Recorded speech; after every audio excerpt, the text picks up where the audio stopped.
stage in the illicit fentanyl trade. Chinese companies sell the chemical ingredients used to make fentanyl to drug cartels, and they get paid in crypto. The drug cartels and the traffickers sell their deadly drugs in the darkest marketplaces, and they get paid in crypto to the tune of about $1.5 billion in 2022. And drug kingpins buy weapons and cars and make payoffs, again, using crypto. Now, the Trump administration's DEA spotted this problem 5 years ago. In their 2018 threat assessment, they said that cryptocurrencies, quote, offer traffickers a relatively secure method for moving illicit proceeds around the world with much less risk compared to traditional methods. And since then, the problem has only gotten worse. Take one case.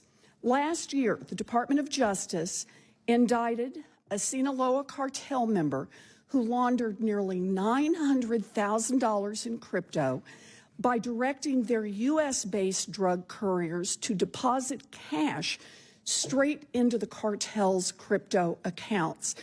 And what did they then turn around and use that crypto for?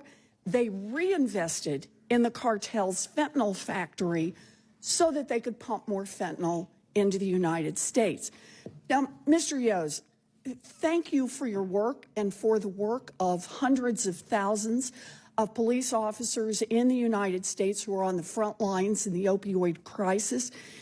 You've seen the various tricks that drug traffickers use to move their drug money around. So if I can, let me ask you, why do you think cartel members find crypto such an attractive option? Well, Senator, thank you. Thank you for those comments. And I don't portray myself to be an expert on crypto. Fair enough. But I will say that I think what we see is an evolution. That evolution is crypto today. It's going to be something later. I think it's just the next thing that we have not. It's in law enforcement, we follow the money. It just makes it harder to follow the money. So I think the fact that it's a emerging. There's a lot of things that we still need to figure out about this, and I think that's what the appeal is to it. We're a little behind in truly understanding how to use it in a way that helps us combat crime. All right. So, Mr. Urban, you have decades of experience at DEA following illicit fentanyl funds.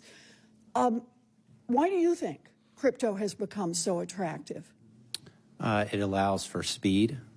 So you can move it fast, Yes. unlike cash, which you've actually got to physically carry. It's larger. You physically got to carry it. It's much more difficult to conceal. Okay. So there's speed. There's, to some degree, anonymity.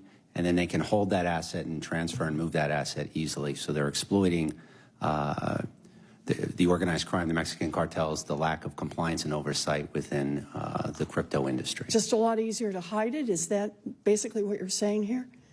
It's easier to hide. Yeah, correct. Yeah. So, make no mistake, drug traffickers are also still moving cash the old-fashioned way. But crypto has changed the game by allowing criminals to move boatloads of money instantaneously and nearly anonymously.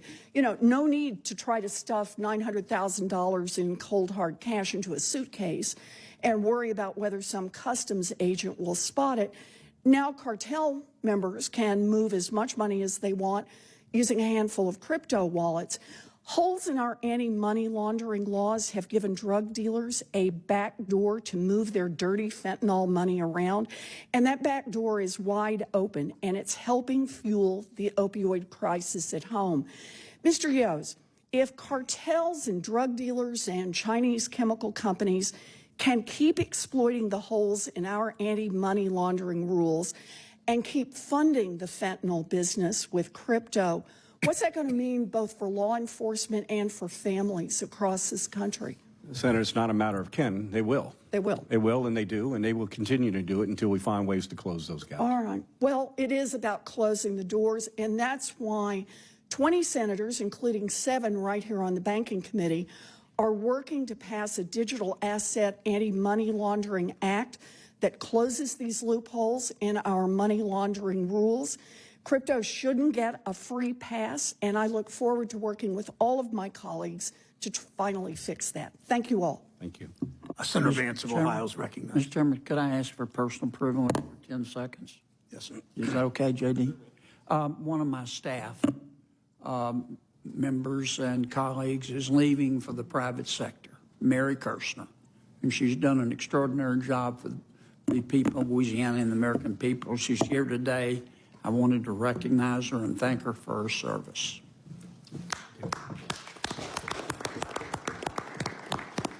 Thank you, Senator Mr. Kennedy. Senator Vance of Ohio is recognized. Thank you, Senator Vance. Yeah, of course, and congrats, Mary, and best wishes to you. Thank you for your service. Thanks to the chairman and the ranking member for having this important hearing, and thanks to the three witnesses for being with us today.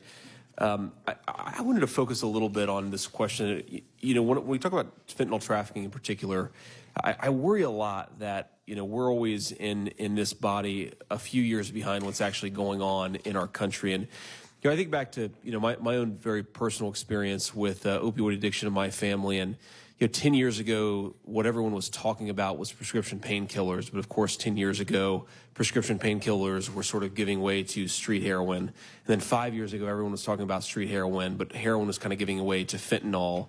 And now, we're all talking about fentanyl, and we should, of course. It's extremely dangerous. It kills a lot of our fellow citizens and orphans a lot of our kids. But I wonder whether we're missing the next thing, and I'd like us to maybe get ahead of the next thing. In particular, I'm worried about, and I am nitazines, or zines is sort of it's commonly called on the street. And Mr. Urban, I want to focus my questions towards you because, as I understand it, nitazines, or nitazines, I should say, are actually substantially more potent than fentanyl. And I've even talked to people just in the past few days who've been able to order this stuff on the internet, comes directly to their door, and they're dealing with a street drug that is substantially more powerful than what we give, pregnant women in a hospital who are about to deliver a baby. This is extraordinarily potent stuff for people to just be able to order via mail. I want to sort of start out just there, Mr. Urban, and kind of understand. So, am I right to assume that when the CCP started cracking down on fentanyl under pressure from the Trump administration in 2018-29, we actually saw a pretty significant reduction in fentanyl coming into the country from the CCP. Is that correct? Fentanyl coming in directly from mainland China via parcel, there was a significant reduction, yes, sir. Okay. So here's, I guess, my question. Maybe just give me a sense of what you're seeing when it comes to nitazines. How much have we seen a significant increase in this stuff? Are we seeing a larger number of people killed by this stuff? Like, what's going on? Am I right to worry that nitazines are today what fentanyl was 5 years ago?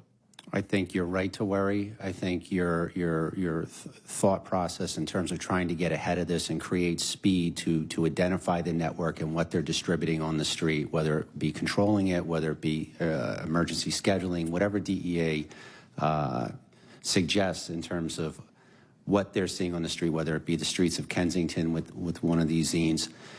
The cartels, whether it's the Chinese chemical suppliers or the Mexican cartels themselves, will always look to exploit more deadly, more addictive substances within our country. So I think the plan you want to put into place and what you're suggesting is the ability to think ahead, to plan ahead, to negate it. Yep. So I'm going to ask a question, and recognizing you work for the DEA and are not a State Department official, so if you don't feel comfortable answering this question, let me know, but I'm going to ask it anyway.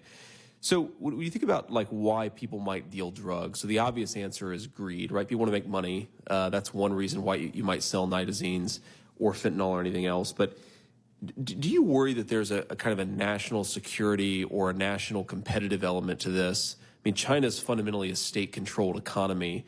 Do you think that they're aware of what's going on? Are we sort of witnessing something like a reverse opium war where they are intentionally allowing this stuff to come into our country because it's killing 120,000 people a year, and it's significantly impairing a lot more than that?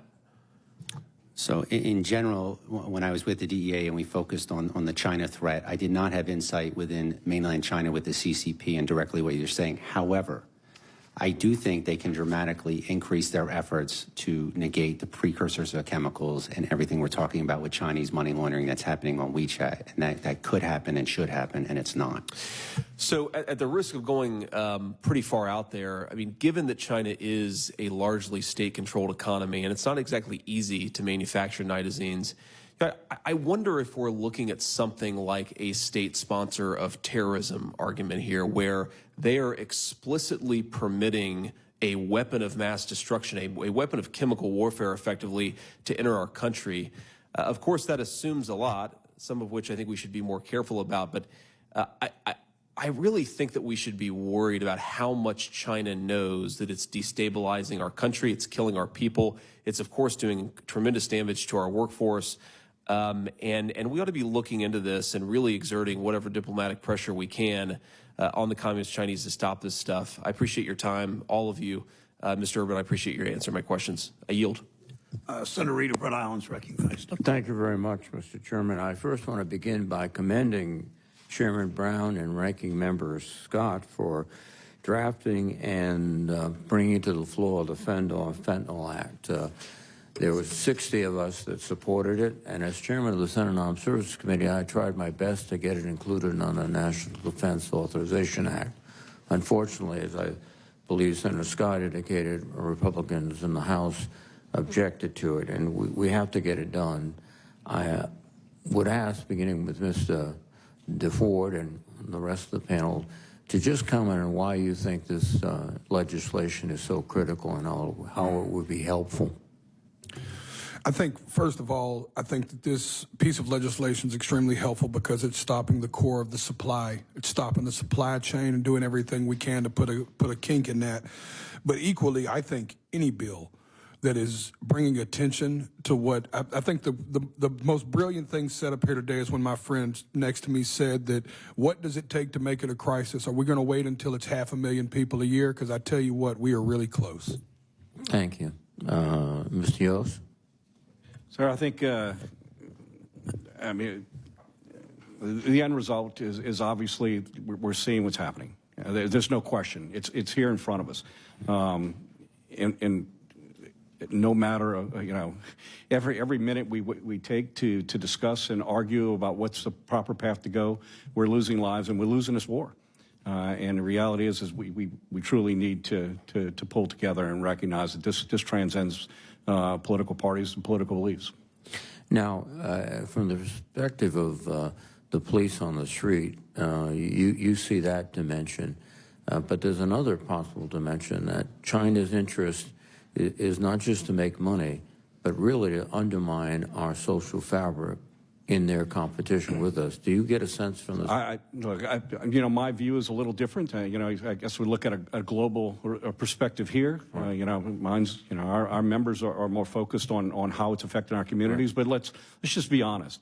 There's no way in the world that China doesn't know the damage they're doing that's being done in this country. So you're either you're either fixing the problem or you're part of the problem. So their knowledge of the damage that's done and not taking any action is in fact their action. Thank you very much. And Mr. Urban, please. Yes, sir. So the Act itself allows for more offensive sanctions and AML compliance. Now it'll benefit law enforcement as it targets money laundering networks, too. It takes forfeited Mexican cartel property, Chinese money laundering property, and puts it back into law enforcement investigative operations. There additional funding is needed for opportunities, investigative opportunities that exist right now in terms of taking that data in and networking that data and pushing target packages out to identify the networks and engage them. And it would help the coordination between federal authorities and local authorities in terms of targeting fentanyl. Right? Absolutely. We want to map the network. It takes a network to defeat this network, right? So these are networked, organized crime activities where you need communication, transportation, and financial transactions for it to work efficiently. And it is working efficiently, unfortunately, and you need to attack all three components to that. And Mr. Yost, again, from the perspective of the street officer, you could, I think, concur that, you know, that they might not know where all the information is coming from, but they need the information. No doubt, no question. Information is key. Right. Well, thank you all very much. This is a critical problem in my home state of Rhode Island. I think we lost, unfortunately, 434 Rhode Islanders, and for the smallest state in the country, that's a lot of people. Thank you. Ames isn't on remote, is he? Thank you, Senator Reid. Senator Lummis is recognized. Thank you, Mr. Chairman. I want to thank our witnesses for being here today. Every state is a border state right now when it comes to fentanyl, including my home state of Wyoming, which one has to pass through both New Mexico and Colorado to get north to Wyoming. But we know that fentanyl, the precursor chemicals, and many of the traffickers themselves are bringing this poison into our country via the southern border. So it's the crisis at the border and the failed policies at the border that are the chief contributor to the deaths of more than 73,000 Americans in 2022. Fentanyl deaths in Wyoming have gone up significantly in recent years. In 2019, there were 11 due to fentanyl overdose. By 2022, that number has risen to 53. And my state has the smallest population of any state in the nation. So this trend across the country is terrifying. Laramie County, which is Cheyenne, is right along I-80, which is a major corridor east to west in the U.S. Last June, police seized more than 9,000 fentanyl pills in a single bust. So we know that Interstate 80 is a corridor for trafficking of these drugs once they get into the United States. So this is a very timely hearing, and I appreciate you all being here today. We also know that when there's a surge in migrants at the southern border, that personnel are focused on processing them, and that takes attention away from the trafficking of drugs. So it has coincided that when there's a surge in illegal migrants crossing the border, there is also a surge in the transport of illegal drugs, fentanyl first and foremost among them. So we've got to get our southern border under control for the sake of Americans who are dying because of our open border policies that will not receive the attention from the current administration that it needs. That said, a couple of questions. Mr. Urban and Mr. Yos, how well do federal law enforcement agencies, whether it's CBP or ICE, communicate and cooperate with state and local law enforcement when it comes to cases in which seized fentanyl has been traced back to cartels? So in a general sense, they cooperate well, but in terms of the threat and what we now face, they need to cooperate better. There needs to be more communication. There needs to be the advantage of taking advantage of the data that I talked about earlier. So the individual that was stopped with 9,000 pills, that should be immediately downloaded, taken back to a larger data tank to determine who else that individual was connected with within the network. So whether it's at the border, we can leverage that for interdiction in a moment's notice, or the other individuals that he is connected to within, again, the Mexican cartel network with speed. Yeah. I'll just add to that the working relationship between DEA and Homeland Security on this issue, the task force, play a pivotal role in our investigation. And we do have a good, strong working relationship and sharing information. Unfortunately, the demand is outpacing what the bandwidth is. Yeah. So, Mr. Urban, how do we build and use technology so we can understand how cartels are operating and build a map of their activities? So again, compared to when I targeted them with undercover money laundering activities, with undercovers and wiretaps, right now the opportunity exists to intake that data, right? So whether we have large data tanks that we talked about, whether it's FBI, DEA, HSI, and the individual enforcement that happens out on the street, whether it's a car stop or the arrests, we want to pull that data in, and it'll do two things. One, it maps out the network because, like I talked about earlier, they are connected through transportation, communication, and financial movements of money. Two, with speed, because if you had this platform set up within the federal law enforcement agencies here, you could kick out target packages to the field where they would be enabled to go effect arrests or enforcement. I want to thank you, gentlemen, for being here. My time is up, but I also want to thank you, Mr. DeFord, for using your platform as a celebrity to call attention to this issue. We're grateful for your attendance today. Mr. Chairman, I yield back. Senator Van Hollen of Maryland is recognized. Thank you, Mr. Chairman. Let me thank you and the ranking member for your leadership and your legislation, and thank all of you for being here and for your efforts to address this crisis that we're facing.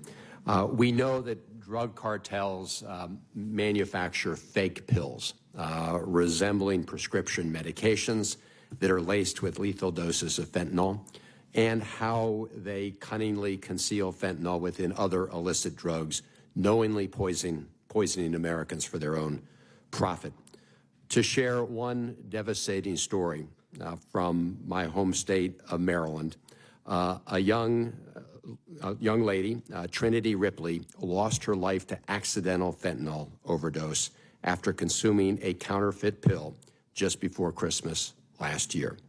Trinity was only 18 years old, the daughter of Christine and Vaughn Ripley, who's a council member in the town of Brunswick in Frederick County in Western Maryland. Trinity died the first time she took an illicit pill of any kind. People like Trinity without an opioid tolerance face even greater risks of succumbing to a fentanyl overdose. Her father had spoken to her about these safety issues and the challenge with peer pressure. In his advocacy on this issues, Mr. Ripley has said, quote, "The thing that drives me nuts is that one pill can kill." And now he worries about Trinity's younger brother, Xander, potentially facing the same threat. Mr. Yos, in 2021, the DEA launched the One Pill Can Kill enforcement effort and public awareness campaign. Can you talk about what specific strategies that state and local law enforcement agencies are using that are, in your view, most effective? Thank you. And unfortunately, there are a whole lot of Trinities out there. And you're right, one pill can kill, and we're seeing it over and over and over.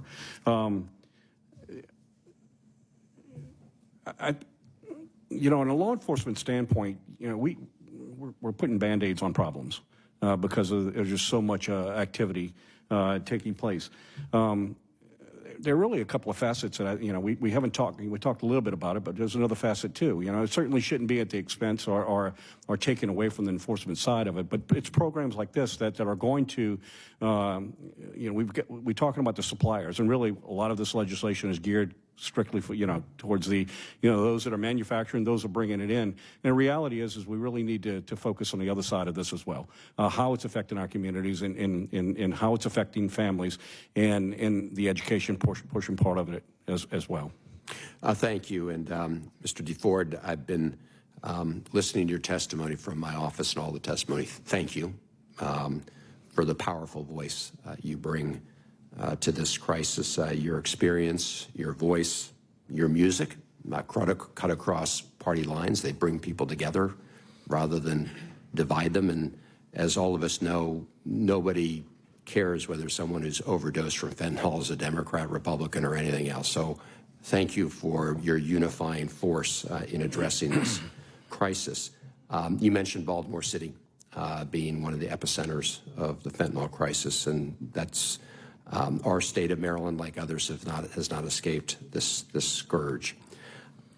If you could just say, based on your experience, whether there are any misconceptions that others have about the group of people who end up using or dying from fentanyl, misconceptions that people have that could help us better address this crisis. Thank you, sir. I want the record to reflect I'm an Orioles fan. All right. I think Trinity's story is the main story that we can reference right now about the misunderstanding about drugs in America and about what fentanyl is doing, is that the drug addict is shifting, right? Is that it's not always the drug addicts now. Sometimes it's just the young lady who took a pill the night before Christmas to maybe get sleep, maybe get the anxiety of Christmas off. I don't know Trinity's story, but I'm sure within my spirit she didn't take that pill to lose her life. And I think that this, excuse my language, but I speak very bluntly, the days of doing cocaine in the bathroom with a stranger are long behind us. My wife and I don't even trust Tylenols that have been opened now. That's how scary of a place we live in. And I think that the biggest misconception about this is that if it hasn't already ended up in your home and you're listening to this thinking it never will, you are wrong. It is on its way to your living room, and I suggest that we stand up and do more as fast as we possibly can. Thank you for that important message.